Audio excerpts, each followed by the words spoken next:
할렐루야. 우리 앞뒷분 인사합시다. 주님의 날입니다. 축복합니다. 잘 오셨습니다. 반갑습니다. 찬양대가 많아진 것 같아. 제가 이 앞줄은 언제 차나 기도했는데 어느새 이제 꽉 차서 감사하고 이제 한 3-4자리 빈 것 같은데 그거 빨리 접수하시고 문 닫으세요. 예? 예, 9명이 비었다고요? 9명이 어디 앉아 도대체 여기? 아니요, 내가 보기엔 한 4사람 앉으면 더 앉을 데 없어요.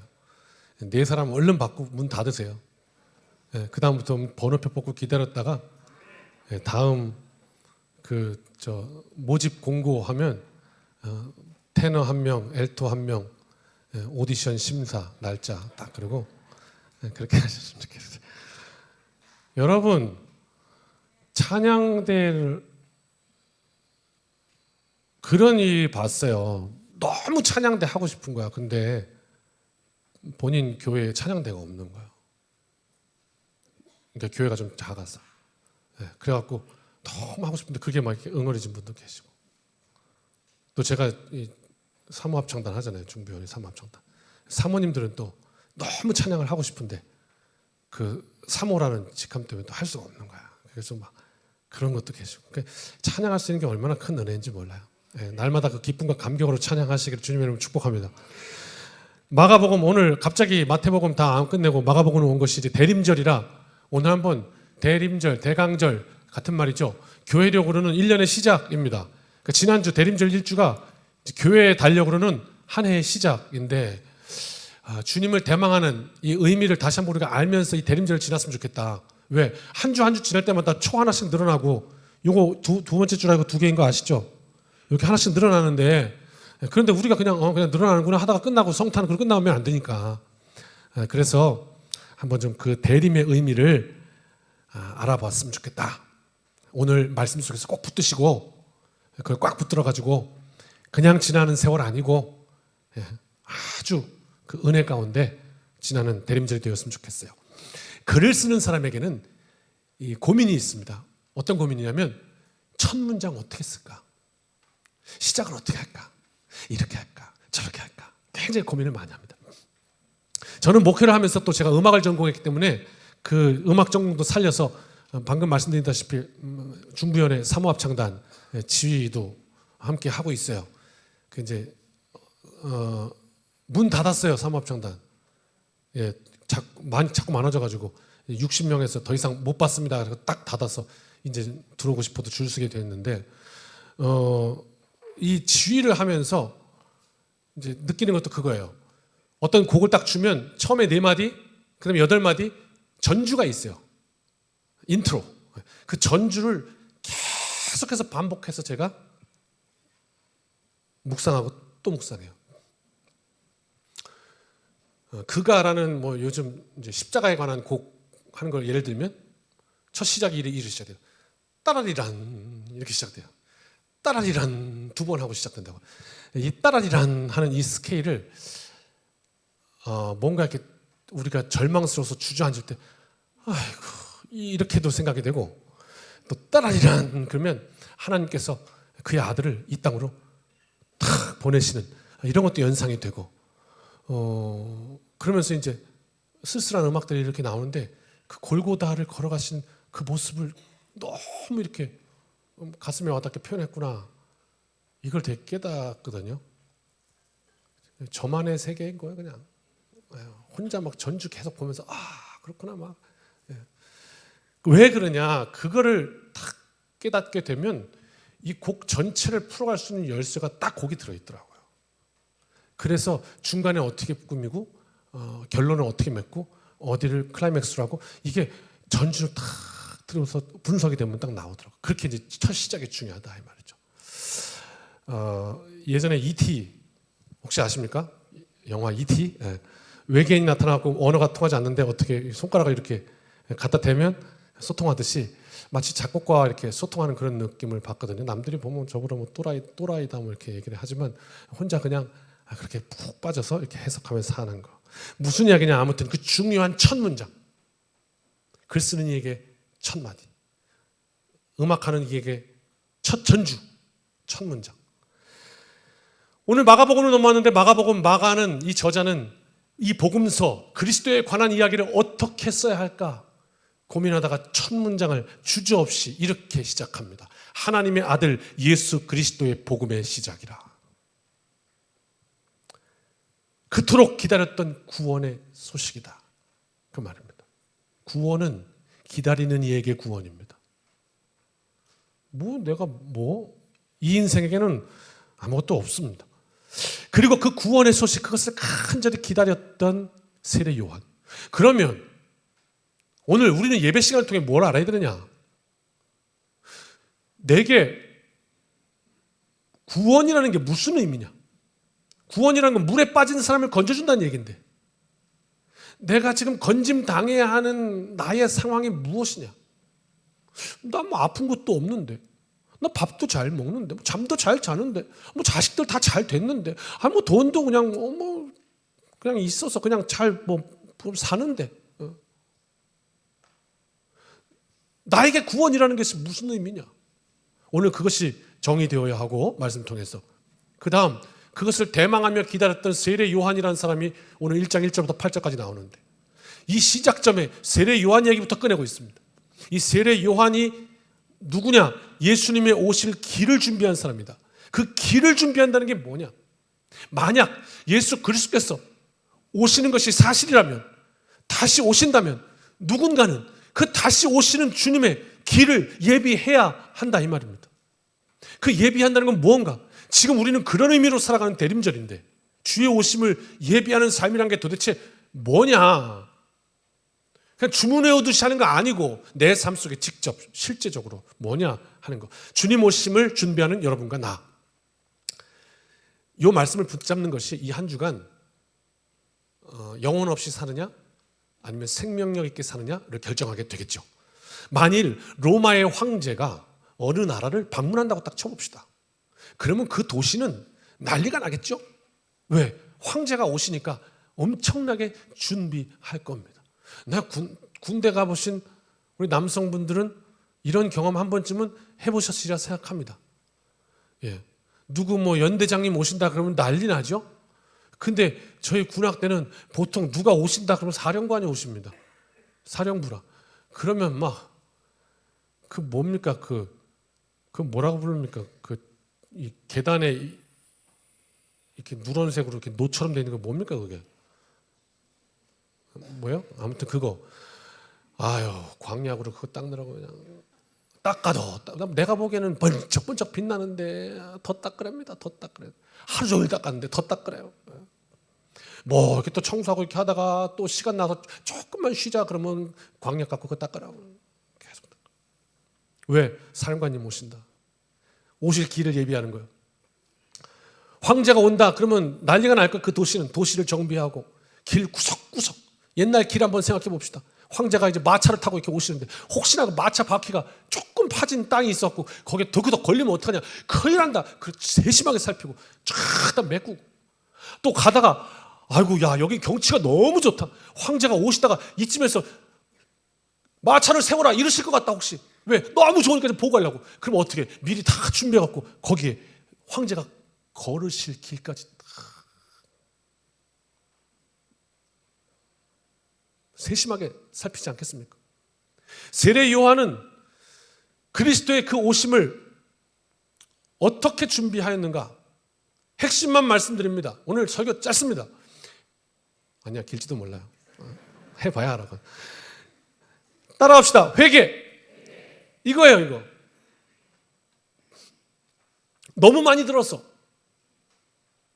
이 단어를 들어도 이제는 아무런 감흥이 없고 그거 조심해야 돼요. 아니에요. 날마다 새로워져야 돼요. 말씀이 새롭게 해석돼야 되고 나의 성장하는 만큼 오늘도 내가 여지껏 예수 40년 50년 믿었는데 그렇구나. 회개는 그것이었구나. 오늘 그런 역사가 있어야 돼요. 그게 새로워지는 거예요. 말씀으로. 회개는 뭐냐? 나의 죄를 깨달아 아는 것이다. 회개는 뭐냐? 그 삶을 그리스도 앞에 십자가 앞에 세우는 것이다. 이게 회개다. 이것이 세례 요한이 그리스도의 오심을 준비한 길이었습니다. 예수님 오실 거야. 그 길을 어떻게 준비하냐? 회개로 준비했다. 이 한 주간 그리스도는 어떻게 오시는가? 내 삶 속에 우리의 죄의 깨달음, 그리고 돌아섬, 돌이킴, 그 길로 주님은 허물 많고 부족한 우리의 삶을 붙들어 은혜의 삶으로 바꾸어 놓으실 것입니다. 지난 주간 병원 신방 다녀왔습니다. 암으로 대수술 받으셨고 전이까지 된 상황에서 어렵게 힘겹게 투병하고 계시는 우리 집사님. 따님은 이제 의사 하고 계시고, 그 이제 훈련 받고 있는 그 대학병원에서 수술 받으시고, 가서 이제 그 로비에서 만났습니다. 사람들 많은 곳에서 만나서 기도해 드리러 갔는데, 지난번 1차 수술 때 기도 받고 들어가서 너무너무 잘 됐다고, 편안했다고, 그걸 몰랐다고. 근데 이번에 너무 기도 받고 들어가고 싶었는데 사정이 여의치 않아서 그냥 들어갔는데 이번에 너무 고생을 많이 해서, 그래서 그게 참 후회됐다고 뭐 이렇게 얘기했으면서, 목사님, 능력 있는 목사님, 기도를 꼭 받아야 되겠다고 기도해 주십시오, 이렇게 말씀을 하시더라고요. 물론 배려와 예의로 좋은 말씀, 목사 격려하는 뜻으로 해주신 건 압니다. 그런데 제 입장에서는 이 말 넙죽받았다가는 나오다가 번개 맞을 것 같아서, 그래서 어쩔 수 없이 말씀드렸습니다. 집사님, 저한테는 아무 능력이 없습니다. 저는 그냥 사람입니다. 집사님과 똑같습니다.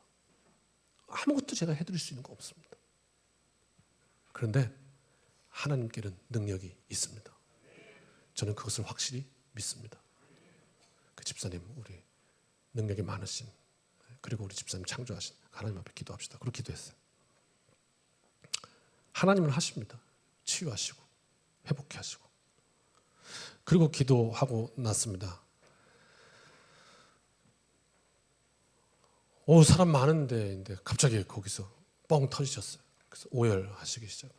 막 우시면서 뭐라고 말씀하시냐면, 잘 모르고 너무 분주하게 정신없이 살아왔는데 여기까지 와보니, 돌아보니 내 살면서 세상이 그렇게 커 보였는데 틀림없이 확실한 건 이 세상을 사는 동안 말씀과 하나님밖에 없구나 하는 것을 깊이 깨닫습니다. 그러면서 우시더라고요. 그런데 진정성이 1000%, 정말 그 인생을 다해서 힘주어 고백하는 그 고백으로 제가 들어서 그냥 그럴 때 느껴지는 겁니다. 전율이라는 게 그냥 머리끝부터 발끝까지 쫙 그 감각이 서는 겁니다. 영적 감각. 그래서 더 큰 믿음으로 살지 못했음을 너무너무 안타깝게 생각합니다. 그러면서 우시면서 옆에 있던 그 의사 따님에게, 딸아, 내가 엄마 소원이다. 정말 믿음으로 살아야 한다. 그러면서 신신당부하는, 그렇게 눈물로 호소하는 그 장면을 이제 보고 왔습니다. 뼈에 새겨지게 진심으로 말씀하시는 그 말이 얼마나 그 심령을 녹이던지요. 그래서 이렇게 말씀했습니다. 집사님, 복음밖에 없는 거, 말씀밖에 없는 거, 이걸 사람들이 모르고 삽니다. 감각 없이 삽니다. 그래서 그냥 어디에 정신 팔린 건지 모르고 정신줄 놓고 삽니다, 그냥. 그런데 오늘 이 큰 산을 만나서, 이 어려움을 만나서 그 중요한 걸 깨달아 알게 하셨으니 이것이 복입니다. 그러니 슬퍼하지 마시고 감사하시고 기뻐하십시오. 그렇게 말하고 돌아왔습니다. 인생 가운데 세례 요한은 이거구나 하고 딱 붙잡았습니다. 그 알게 됐기 때문에 그것이 사명이 되었고, 깨달음과 돌아섬, 이것으로 주님 오심을 준비했고, 우리 가운데 말씀밖에 없음을 깨닫고 십자가로 돌아섬, 이것이 주님의 오심을 길을 레드카펫 쫙 까는 그 일이 될 것입니다. 주님 오시옵소서. 이렇게. 뭐가요? 회개. 이것이. 이게 우리가 가져야 할 생명력입니다. 이게 우리의 인생상 이 한 주간에도 없으면 우리는 비실비실하게 살아갈 수밖에 없습니다. 생명력 있게 이 한 주간 힘껏 능력 있게 사시길 주님의 이름으로 축복합니다. 저희 장애인이신 김홍중 장로님 소천하셨습니다만,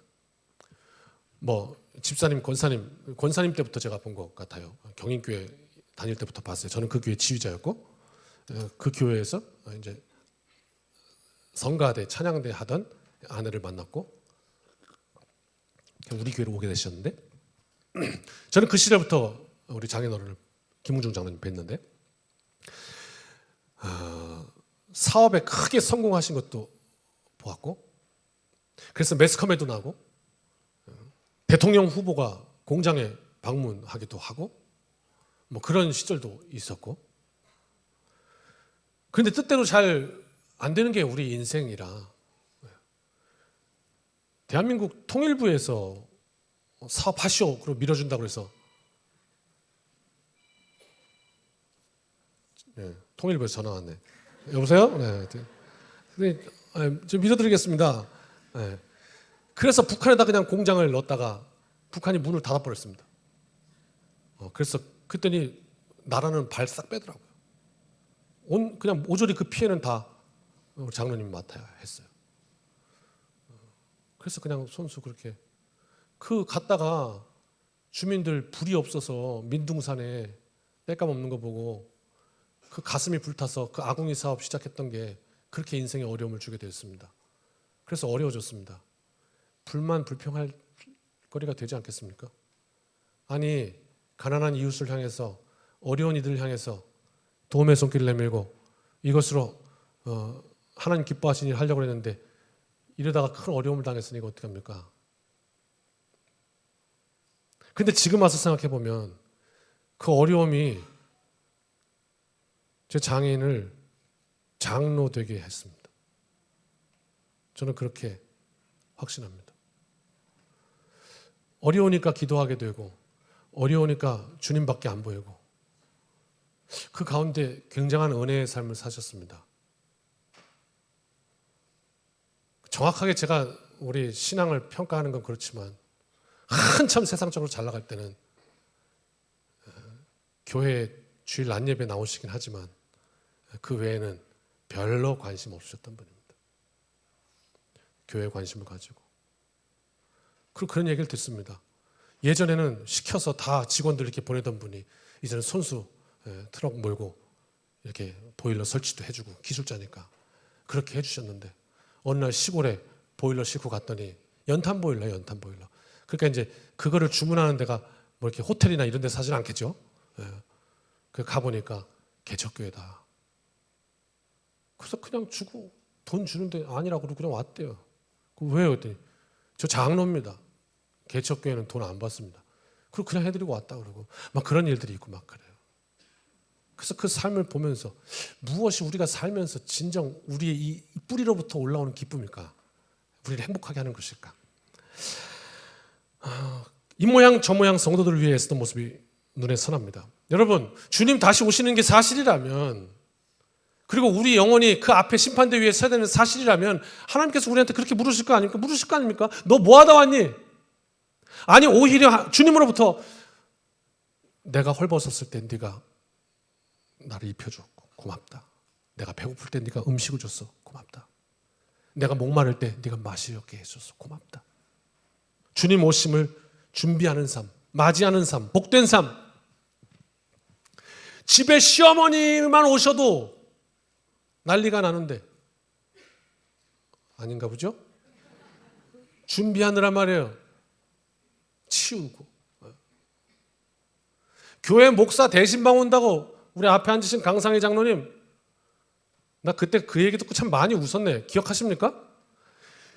목사 대신방 온다고 집에 온 집안 페인트 칠했대요. 그래놓고서는 그 페인트 냄새에 정신을 못 차려갖고 그 추운 날 방문 다 열어놓고 이불 꽁꽁 닫고 오다다다다다다 이러면서 하룻밤 주무셨다고 온 가족이. 그걸 나중에 간증을 하시더라고요. 아니 목사만 하도 그러시는데 우리의 삶이 그리스도를 준비하는 삶 되어야 하지 않겠습니까? 세례 요한의 준비 뭐냐? 회개하라. 하나님 나라가 가까이 왔다. 그렇다면 그 회개의 세례 이걸 베풀었는데 회개의 세례 이게 뭐냐? 회개가 뭐냐? 회개가 뭐냐? 세례라는 건요 자기 죄를 뉘우치고 돌이키는 회개한 사람들에게 물로 행하는 정결의식이었어요.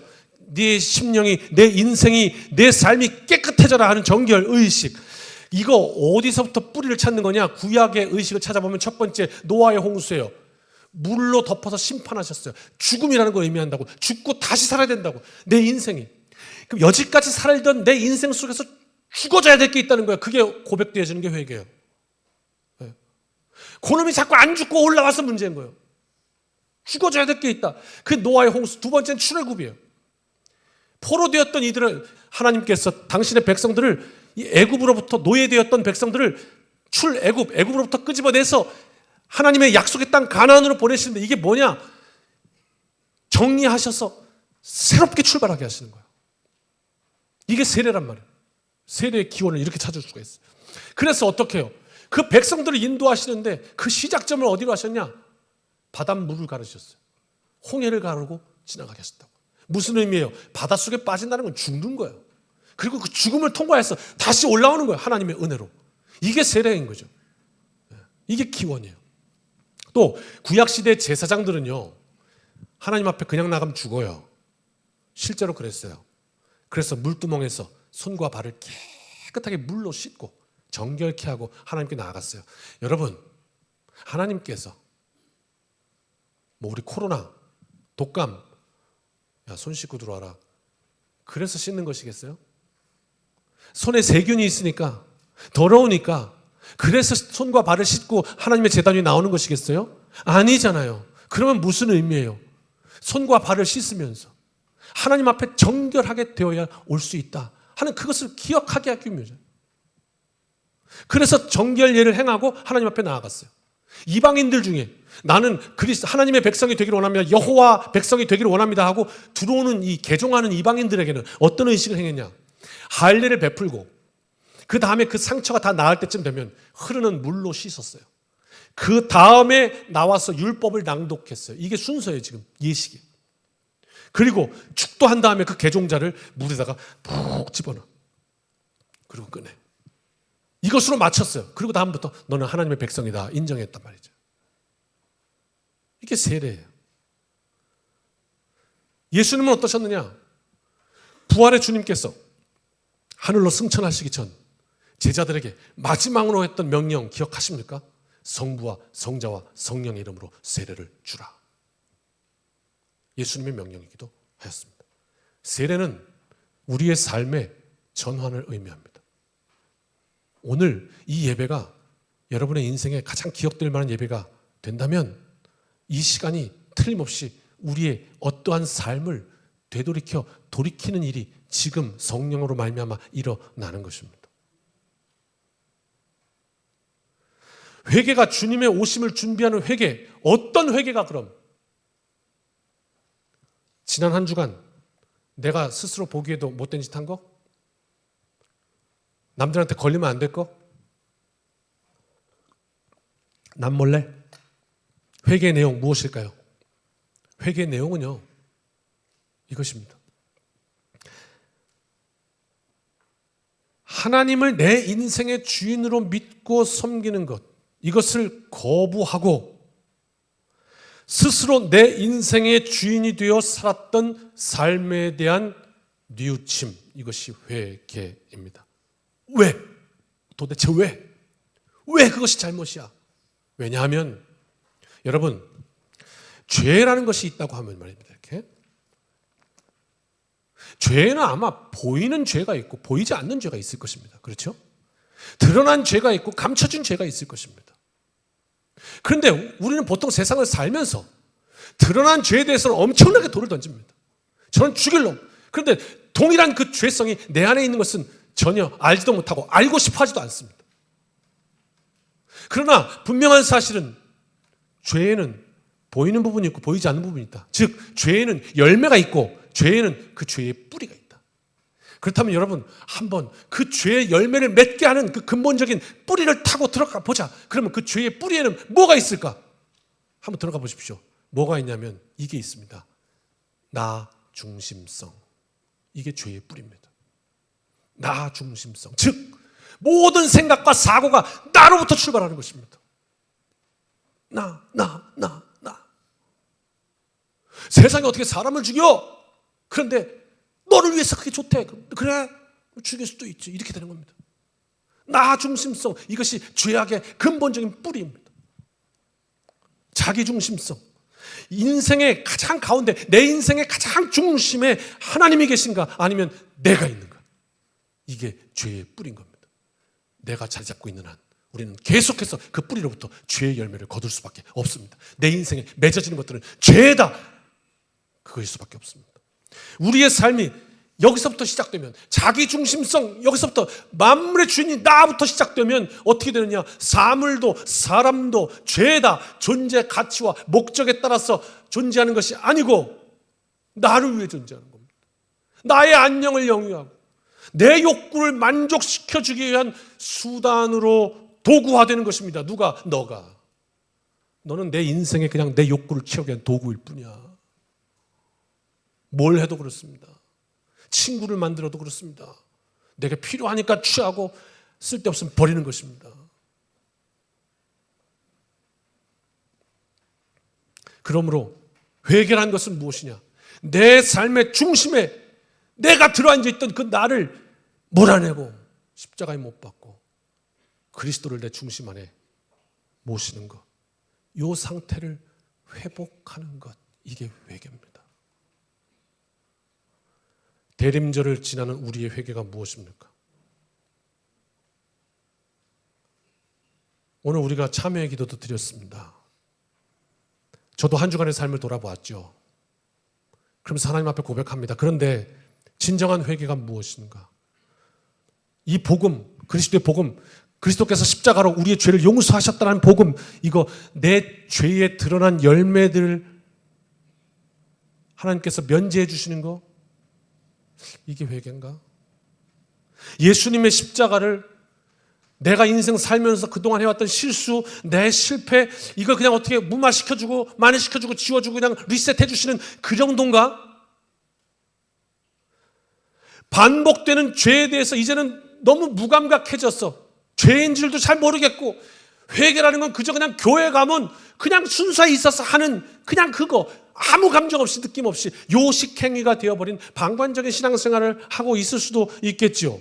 그러나 주님의 오심을 준비하는 진정한 회개, 오늘 세례 요한이 그의 삶으로 보여주던 그 회개는 나의 존재, 삶, 내 그 뿌리부터 악한 것, 근원적 악함에 대한 자각, 이것입니다. 그리고 진정한 회개는 하나님을 끊임없이 거부하는 관성에 대한 저항입니다. 그렇게 살지 않겠다고. 내 존재가 얼마나 하나님을 싫어하고 모독하고 있는지, 내 행위가 얼마나 나와 주위 사람들과 세상을 고통스럽게 하고 있는지를 직면하고 스스로 돌이킬 수 없는 나에 대해서 철저하게 절망하고 십자가 앞에 고꾸라지는 것, 이것이 회개입니다. 죄로 인해서 쌓였던 악과 부정함을 이 세상 그 어느 것도 그 무엇으로도 되지 아니하고 하나님의 은혜인 오직 약속의 십자가의 공로로만 씻어낼 수 있음을 십자가 앞에 다시 한번 초라한 모습으로, 벌거벗은 모습으로 서는 것, 이것이 회개입니다. 그래서 세례 요한은 말로만 아니고 자기 삶 전체를 통해서 나는 그 길을 준비하련다. 그래서 그렇게 했던 겁니다. 어떻게 해요? 6절 같이 읽어봅시다. 시작. 요한은 낙타 털 옷을 입고 허리에 가죽띠를 띠고 메뚜기와 석청을 먹더라. 아멘. 그는 세상적으로 이렇게 살 필요가 없는 사람이었습니다. 그는 엘리트였습니다. 충분히 더 좋은 옷을 입고 좋은 것을 먹고 편안하게 살 수 있는 사람이었습니다. 그러나 그는 그것을 거부할 수 있었습니다. 왜? 자신의 가는 길이, 그 준비하는 길이 그 길이 아니었기 때문에 그리하였습니다. 세상은 그렇지 않았습니다. 조금만 출세하면 그걸 어떤 방법으로든지 드러내야 했습니다. 어떻게 해요? 긴 옷술로, 화려한 장신구로. 이 이름표도 그런 이름표라면 띄워버려야 될 것 같습니다. 띄겠다는 말이 아니라, 잘 섬기겠습니다 하는 이름표가 아니라, 내가 담임 목사입니다 이런 것을 찾다면 이거 띄워버려야 되는 게 맞습니다.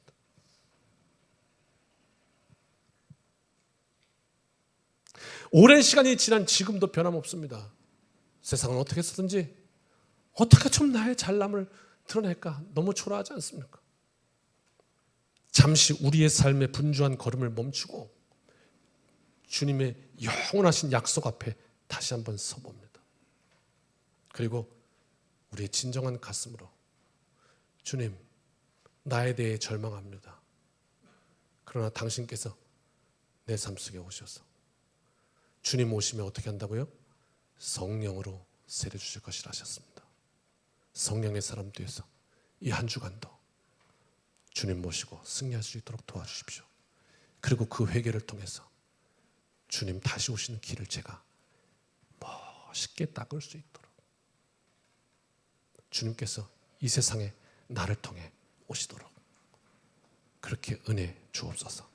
주님의 길을 예비하는 은혜의 대림절 되시기를 주님의 이름으로 축원합니다. 찬양하고 기도합시다.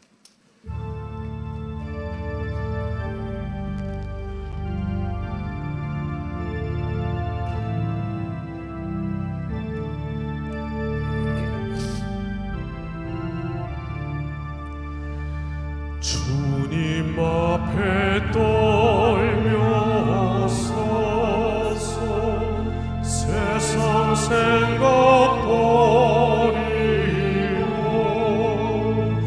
고요하게 머리 숙여 주의 은총 빌어라. 하늘 보좌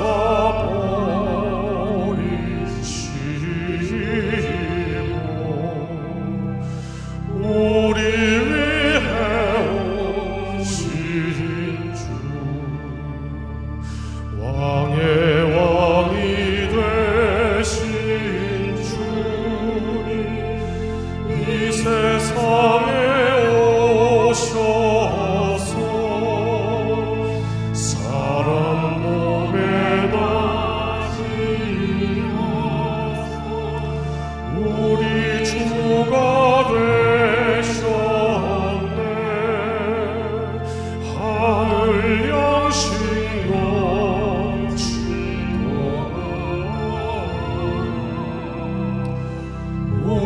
우리에게 주시네. 하늘 천사 무리지어 행진하며 나가니 영광스러운 하늘나라 참된 빛이 퍼지네. 마귀 권세 물러가며 밝은 세상 되리라. 하늘 천사 무님 앞에 엎드려서 절하고 소리 높여 찬송하며 주의 이름 기리네. 할렐루야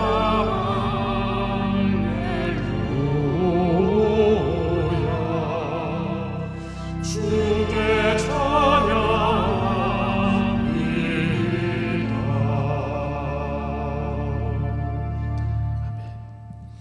이제는 우리 주 예수 그리스도의 크신 은혜와 아버지 하나님의 무한하신 사랑하심과 성령님의 동행하심이 능력 주심이 주님 오심을 준비하며 진정한 회개로 날마다 우리의 삶을 십자가 앞에 세우며 이 한 주간도 살아계신 하나님의 역사를 사모하며 기다리는 살아있는 심령으로 대림절을 지나기를 소원하고 결단하며 이 문을 나서는 여기 모인 주님의 백성들 머리머리 위에 이제로부터 영원까지 함께하여 주시기를 축원하옵나이다.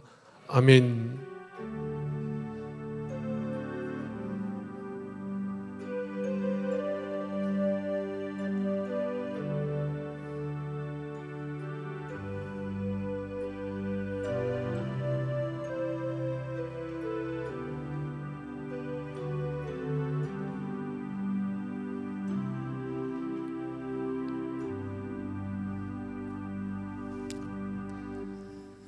사랑하는 성도 여러분, 이 한 주간도 주님의 은혜로 승리합시다.